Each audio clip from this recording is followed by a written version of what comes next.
get that going. And then I'm going to turn the time over now to President Johnson. President Johnson has a few words that he'd like to share with all of us. Thanks, Brother Gould. Well, a couple things.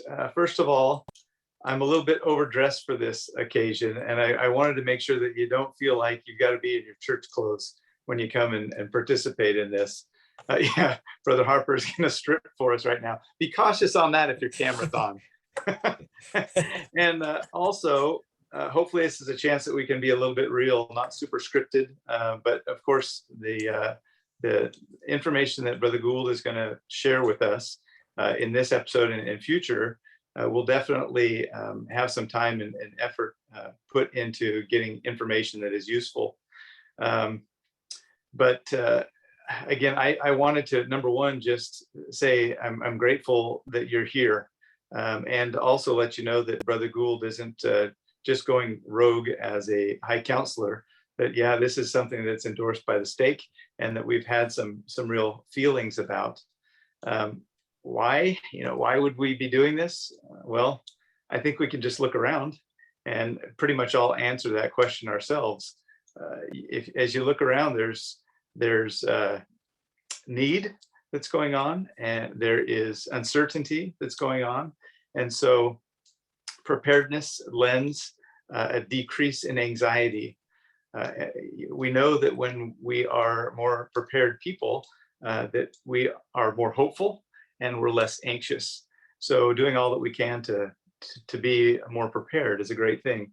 I want to take this, though, from the scriptures as kind of where the original thought or seed was planted in my brain. And I'm going to go jump into the Old Testament because that's what we've been studying. And if you look in the book of Ezekiel in chapter 38, the prophet Ezekiel was speaking a little bit about the second coming of the Savior and some of the things that were going to be going on at the time. And he described some of the things that were going to be happening, which can be produce a little bit of anxiety, or can be a little bit crazy sounding.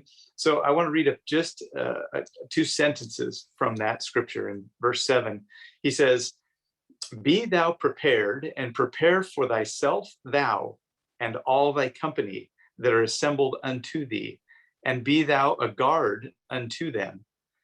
And so as I read particularly that phrase, prepare myself and my company, depending on who we are, we may take this a little bit, or our minds go to different places. It may be to our immediate family that is living within the walls of our home. It may be extended family with our grandchildren, with my parents on this broadcast with us. They may be thinking about their grandkids as they help to prepare. We may be thinking in church leadership about maybe our quorum that we're in, or classes, or maybe it's the Relief Society, that you begin thinking about those who are in your company.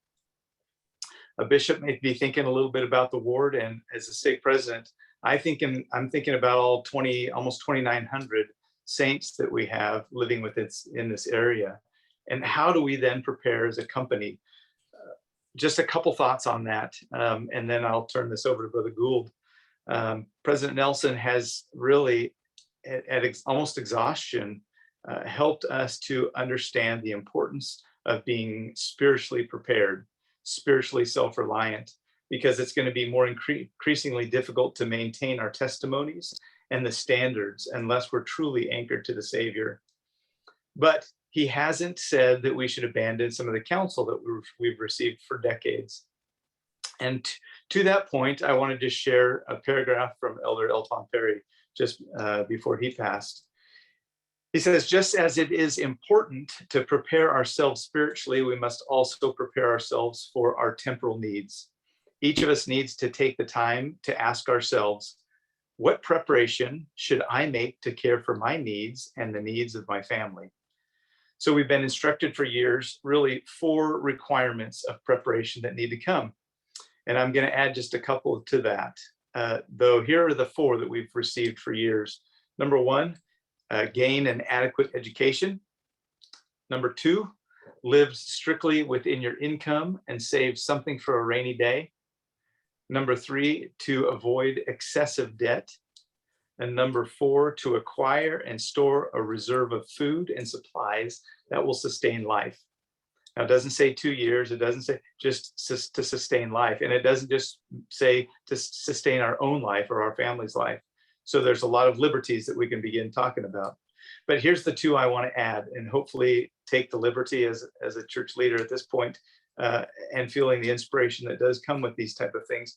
Number 5, know how to use all the above in times of crisis. And number 6, trust in the Lord. Those last 2 things become ever more imperative as the crisis comes along.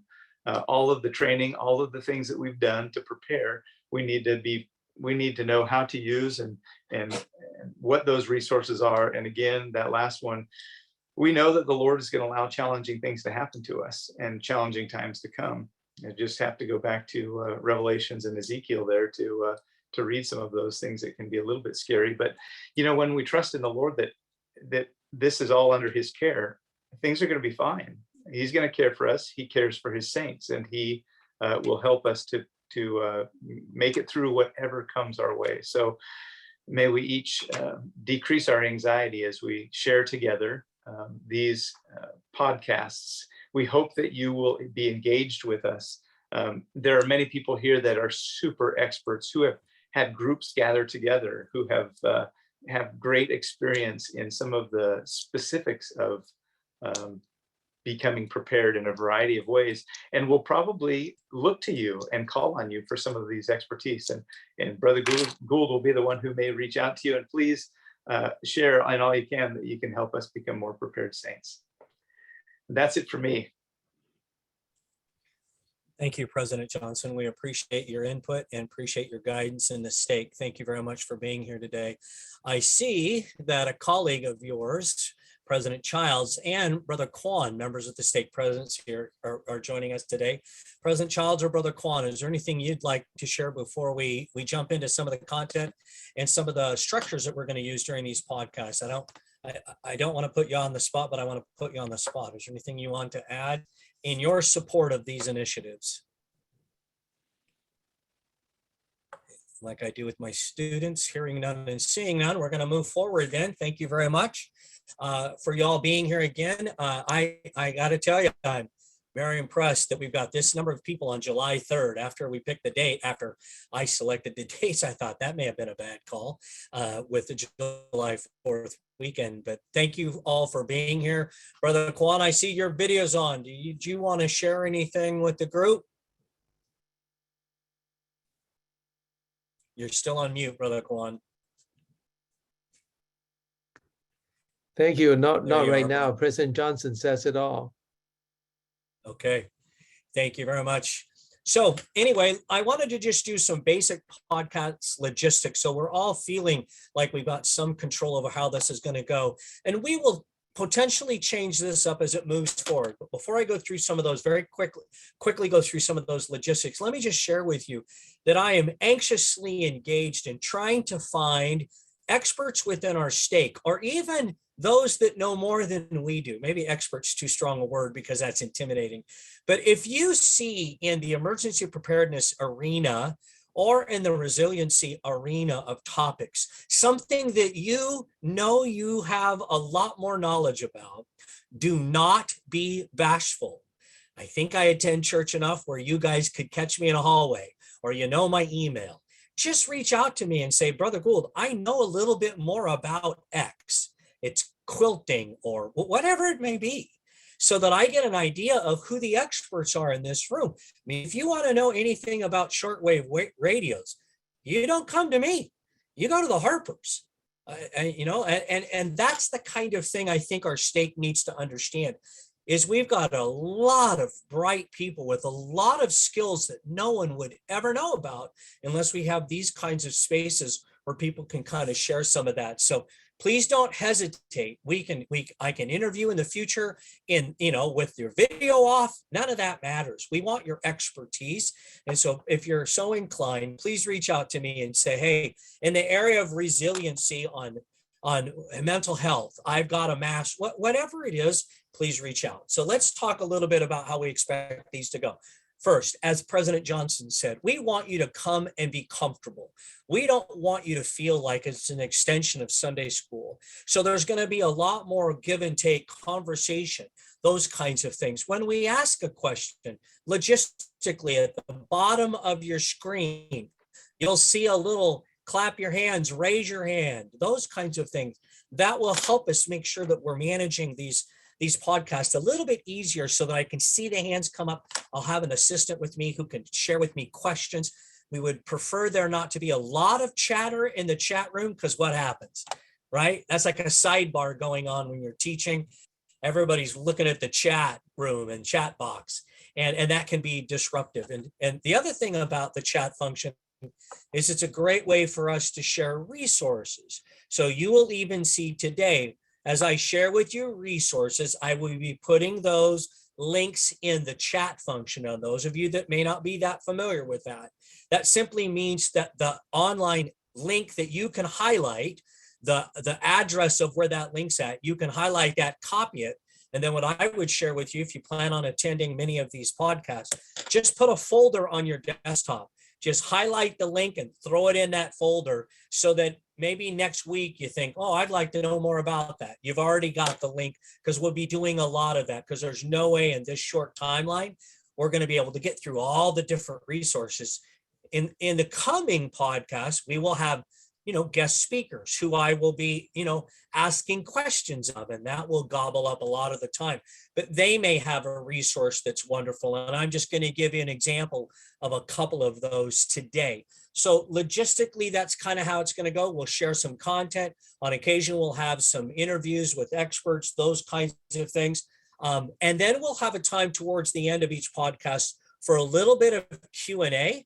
We can carry those over to the next podcast, so on and so forth. And so in the coming weeks, Brother Quan and I will make sure that you have in your inbox as a stake member the ongoing list and topics of all of the additional podcasts that we will be doing this year and into next year, so that you can see which ones that you may have a particular interest in. Same format, same time, so that same URL to get in, so that it will be a little less of a logistics nightmare. So are there any questions at this point relative to some of those logistics?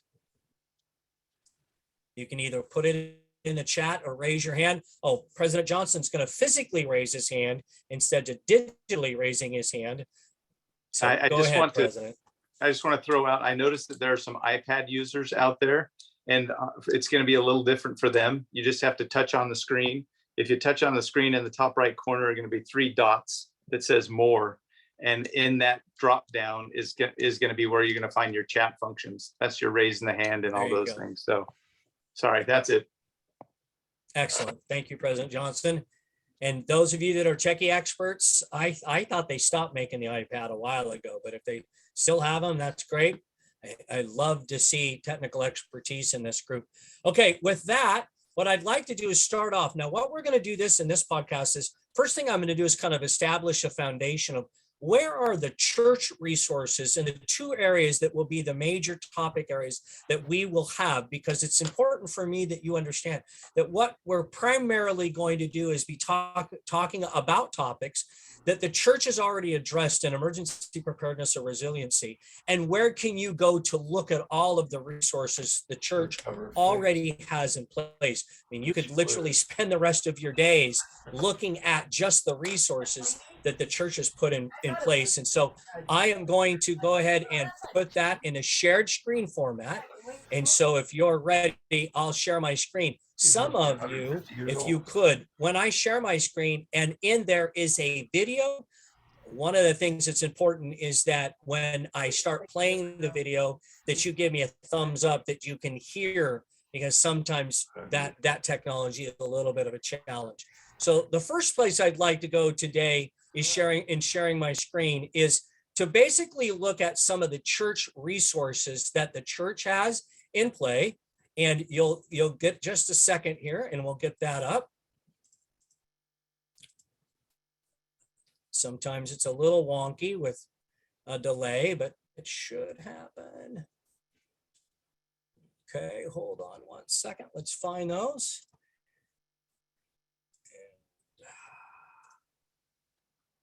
Can you all see anything yet? Not yet. Okay, it'll take just a second sometimes, depending on where I'm at as the host. It could take just a minute. And everyone should know that Brother Gould is hosting us from the middle of the Pacific Ocean right now on a cruise ship. So, Yeah, right? so we appreciate Don't him feel doing bad this. for me.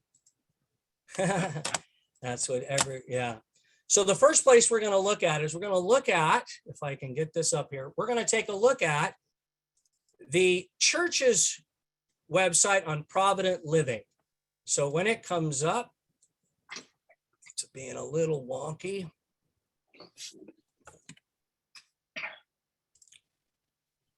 Now, can you see that? The church's website? Well, hold on. It still doesn't want to come up. There we go. Can you all see that now? A thumbs up or any kind of indication that you can see the church's website on stake and ward participation? Can you all see that? Yep. So this is the primary web page, and I'm going to go ahead and put this in the chat. This is the primary website that the church has provided that gives us an idea of all the different tools, all the different areas. I'll just hold that off for a minute because I got to stop sharing in order to show that. But you can see on the left-hand column, if you're not familiar with this, this is the church's website on how to build stake and ward emergency preparedness guides. Now, the stake has already completed its required stake emergency preparedness plan, and those have been distributed to the bishops. And the bishops and their support staff, particularly somebody that's been specifically called to be an emergency preparedness coordinator, they then will work with the team at the ward level to build a ward emergency plan. And if you're interested in getting a copy of your ward's plan, seek out your bishopric members, and they should be able to give you a copy of the ward emergency preparedness guide. I will seek out our IT specialist and see if we can post something for the entire stake to take a look at. But this is basically the document that we use to prepare for the stake and ward emergencies. And you can see all of the different topics on the left-hand column that are involved in the emergency preparedness plan at the stake and ward level. You'll see down here at the very bottom, you'll see the food storage, the food storage topics that the stake president talked about. So this again is the place on the church's Provident Living site. And I'm going to copy that. I'm going to stop sharing. And I'm going to go ahead and want to highlight that. That would be a place that you could go to for referencing the stake level and ward level. Now, the next thing I want to share with you is the place where you can go and you can get the materials relative to self-reliance and the whole area of self-reliance in the church. I'm going to wait for that to come up on the website. Once it's up, then I will share my screen, and I will also provide to you information about where to go for that. So just one second. We'll pull that up, share my screen. And, oh, that's not the right. Boy, I'm telling you, the church's website right now is struggling to, hold on one second. It'll come up, shouldn't take that long. Oh, that's why it's still loading.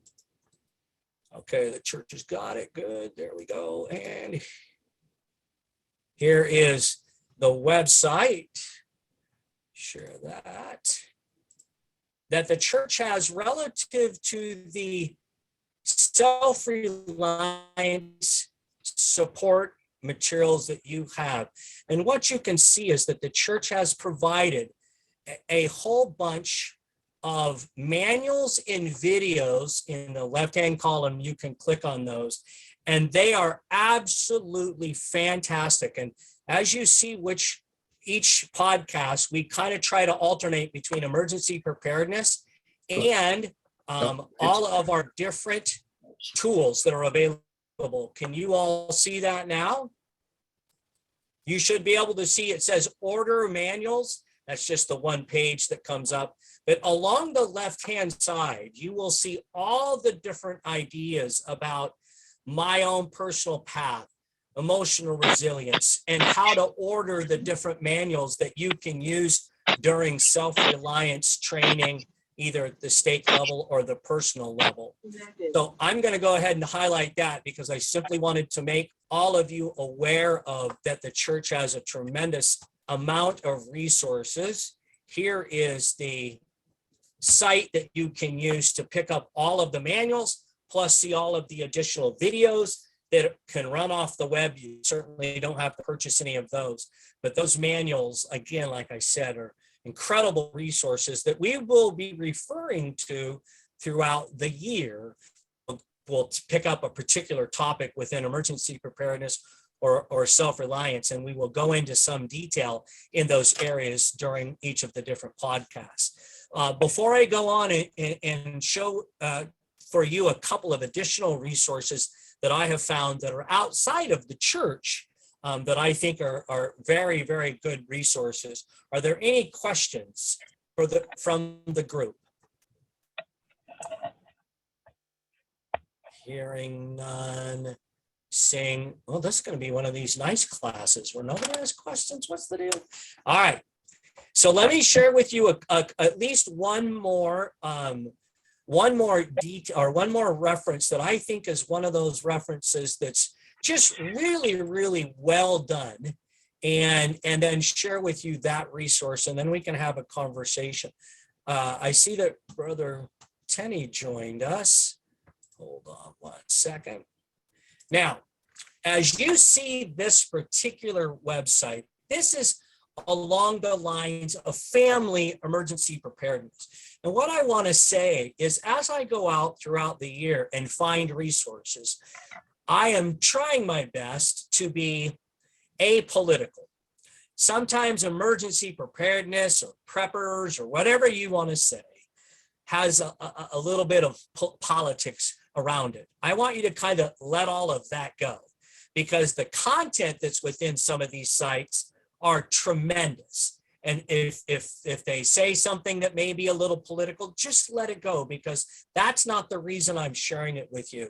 But many of these sites, they're fully dedicated to some really pretty powerful tools. And so I found this one and looked at it extensively to get an idea of what additional tools that are out there and available. And so what I wanted to do is just share with you this link, and I'm sliding down just to have you see all the different tools that are available there, and some of our experts on this particular podcast could go into one of these sites and find the things that are most germane, or they agree with it, or it is super important to consider. Like, I think water essentials. I mean, it doesn't matter how good your supply is, or 3 months supply. If you run out of water, you don't have to have more than about a 2-week supply. So I will be doing, a review of these sites. Sometimes I will ask maybe a content expert to take a look at a site or two and give us their opinion and do a little presentation or a little, Q&A with them. But I'm going to just copy this and again put it into the chat box so that you can look at that. But this one at again, the prepared.com, I found to had an incredible amount of uses, like how to begin to be prepared, and the beginner's guide, and how you can use that with some other places. That was pretty fabulous. Any questions about that? Here is that particular resource.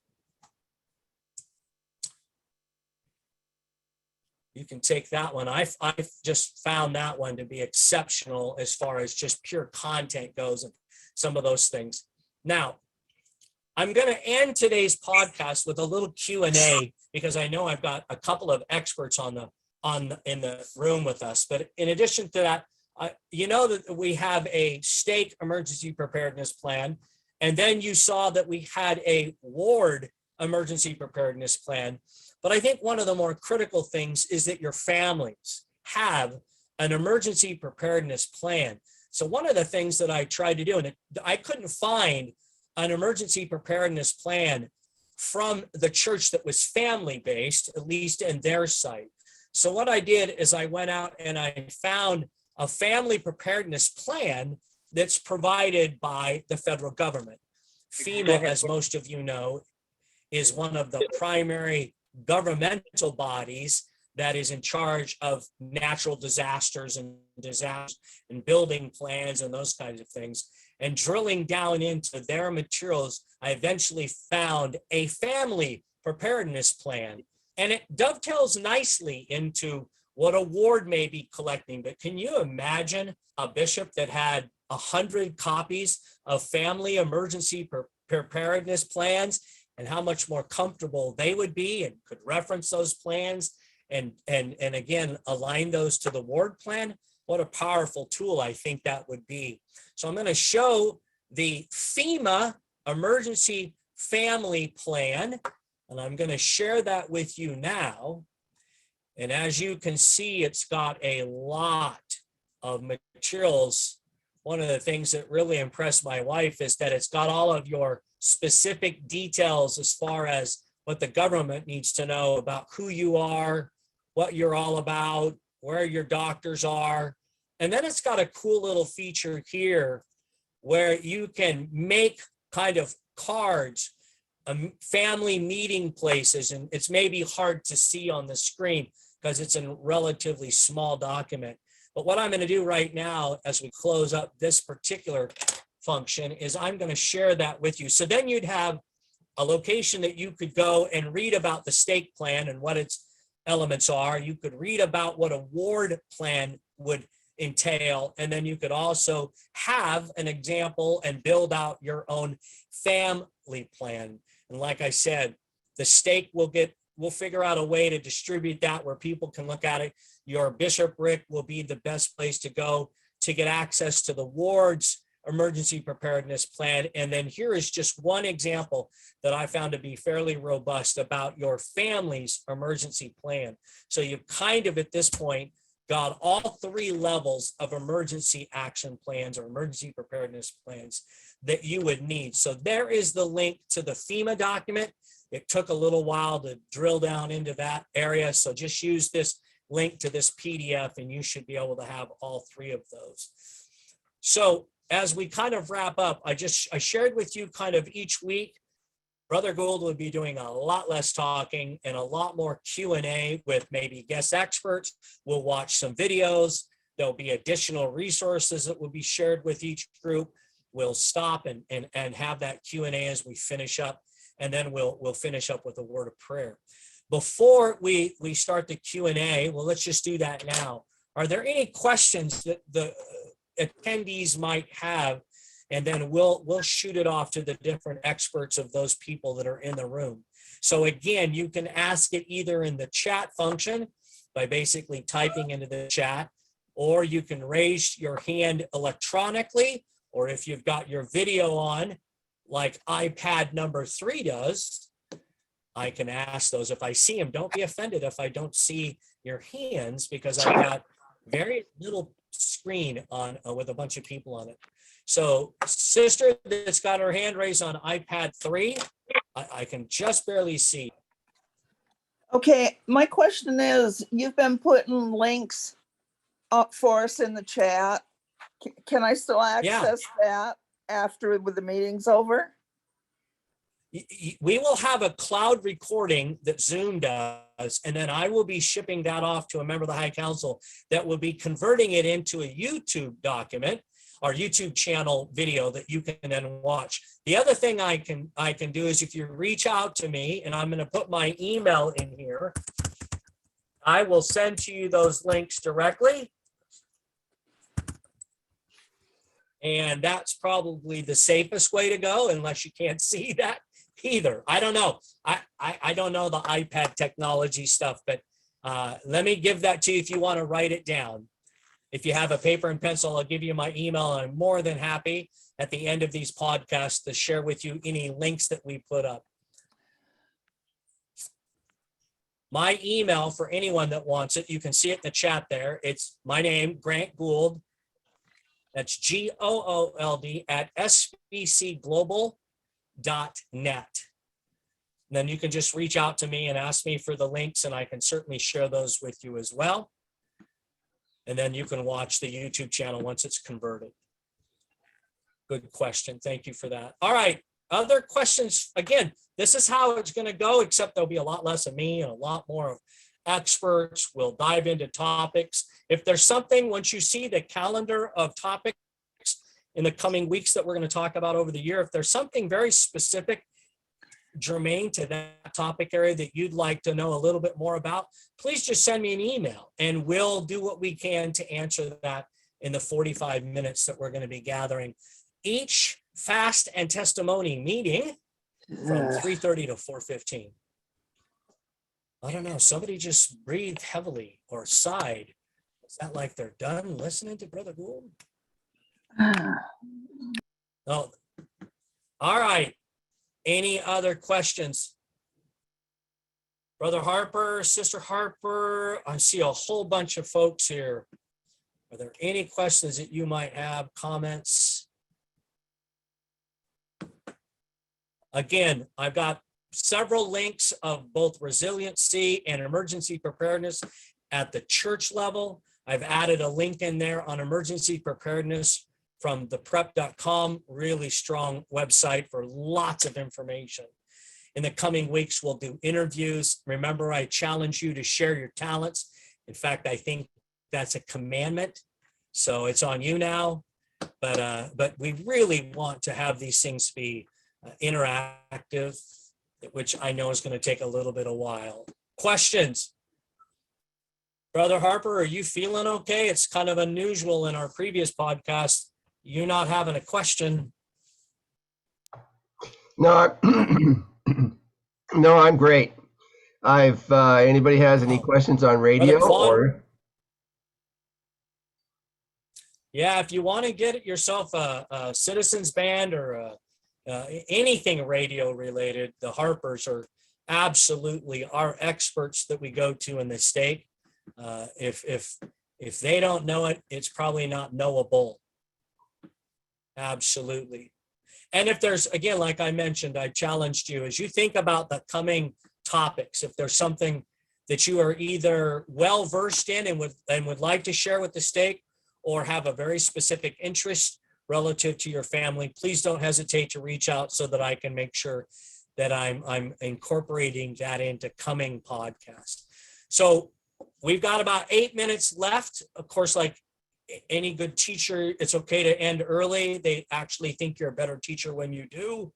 So I'm going to go ahead, and if I see no additional comments or questions, we'll call this a success, first time out of the box. I want to thank President Johnson for his support and the entire state presidency for getting behind this. I know that even though they don't have a microphone, your backflips right now in the Harpers, because we tried this a year or so ago, and it got better and better each week, and we had more and more attendees. But this is something that both of those and many on, I would imagine many on this podcast today are very passionate about. And this will be a nice thing where we can spend the next 12 months really focused on resiliency and emergency preparedness. Any questions, comments, technology concerns? So if you leave your settings just like they are, next month when we reconvene, everything should move pretty smoothly. I won't be on a boat. I'm pretty confident. I can't guarantee it, but I'm pretty confident. Therefore, I'll have a little bit. And Brother Quan, did you have a question? Your picture looks like you're ready to ask a question. You probably gonna want to change that out. No. Oh no, questions. Sister Quan. Sister Kwan has a question. I can sense it. I don't have a question. Good You job. guys are not helping me. You're definitely not helping me. All right. Is there any group now conducting ham radio tests? Brother Harper. Ham radio tests. The tests go on monthly. Depends upon usually around the first of the month. So every once in a while we have one in the middle of the month, but right now there's tests. If you send me a text or a email, I just look on on your phone and give me a call. I can look that up. I'm not prepared right now, but yes, every month there's at least one or two tests going on, either in Woodland or right here in Sacramento. And for those of you that are unfamiliar with a ham radio, it is 2 canned hams with a string between them. Yes. They're very effective. Very thick string. Yeah. And we could you even couldn't find. Go ahead, Russ. We can rig it up with multi-bands. So we can have many strings on there. Yeah. Yes. And really, though, no kidding aside, the Harpers are fantastic resources for this and many other things related to preparedness. So we're very excited to have them attending, as we have again other experts in the room. If you want to know how to do some pretty cool cooking using briquettes, the Harrys are pretty good at that. Briquette cooking. I'm sure there's a more specific name for that. What's it called? Come on, bro. Oh, Brother Harry doesn't have a microphone. If there's anybody in the podcast that has an extra microphone, could you ship it to the Harrys or give it to them? They don't have one, and we need to hear them. Oh, see, it's Dutch oven. That's what I was saying, Dutch oven. All right. No other questions that I can, I see the Harrys are chatting away now, but we're getting ready to wrap up. Anything else for the good of the order? Again, next time we meet, come relax, come casual, come with questions. Brother Kwan and I will make sure that you get the upcoming list of the different podcasts that we'll have. Please look at those resources. Those are just really, really wonderful places to go for preparedness and reliance. So with that, I've sent Brother Kwan a private message, which he no longer is responding to, which is hurtful, but that's a whole different story. But Brother Kwan, is there any way if you could give us a closing prayer? Oh, Brother Johnson, our president, is there anything you wanted to say at the end before Brother Kwan turns back his video on? Nope, just gives making us a sure he was closing going to be prayer. able to pray. I think you should be able to. Brother Kwan, can you hear us? I can hear you loud and clear. And did you see my private message so I didn't have to embarrass you? Oh, now I see it. Thank you. Oh, okay. All right. I was trying to be a little bit, I was trying to be secretive, but the word's out now. Can you give us our closing prayer? Be happy to. Thank you. Thank you, Brother Kwan. Our Father in heaven, we are so thankful for this time that we have been able to gather together for this emergency preparedness and resiliency podcast. And we are so thankful for the time Brother Gu has been dedicated to putting this together. We are grateful for people around the state who are willing to share their time and talents with others and helping to put this